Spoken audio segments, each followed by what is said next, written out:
Disappointed disappointed disappointed. Kolkata knight রাইডার্সকে আবার হারের মুখ দেখতে হলো। মাঝে মাঝে তো মনে হয় টিমটার নাম চেঞ্জ করে কে হার করে দেওয়া উচিত। জেতা ম্যাচ কিভাবে হারতে হয় তা কেকেআর থেকে ভালো আর কেউ জানে না। কালকের ম্যাচে কেকেআরের ব্যাটিংটা ছিল জাস্ট জঘন্য, বিশেষ করে ক্যামেরন গ্রিন। ভাই 25 কোটি টাকা দিয়ে কি কালকে টেস্ট ম্যাচ খেলার জন্য নামানো হয়েছিল? 24 বলে 32 রান, বল যেন ব্যাটে আসছিল না।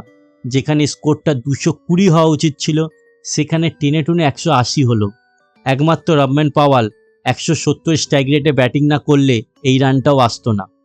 বোলিংয়ে সুনীল নারিন অনেকদিন পর সেই পুরনো ছন্দে দেখলাম। 4 ওভারে মাত্র 13 রান দিয়ে ম্যাচের নিয়ন্ত্রণ নিজের হাতে নিয়ে নিয়েছিল। কিন্তু কেকেআরকে এই রানটা 16 ওভারে ডিপেন্ড করাচ্ছিল। ক্যাপ্টেন রাহানে বোধহয় অন্য কিছুই ভেবেছিলেন। 19 ওভারে হঠাৎ করে ক্যামেরন গ্রিনকে কেন বলটা দেওয়া হলো সেটা ভগবানই জানে। কিন্তু সব কিছুর ওপরে একজনের নাম তো নিতেই হবে, মুকুল চৌধুরী। 21 বছরে একটা বাচ্চা ছেলে একাই ম্যাচটা কেকেআরের হাত থেকে ছিনিয়ে নিয়ে গেল।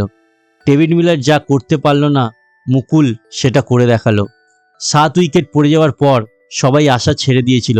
সেখান থেকে 17 বলে 54 রানের বিধ্বংসী ইনিংস, 7টা ছক্কা, জাস্ট আনবিলিভেবল।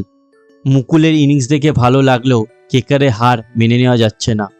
আপনাদের কি মনে হয় কেকেআর কি এখনও কামব্যাক করতে পারবে?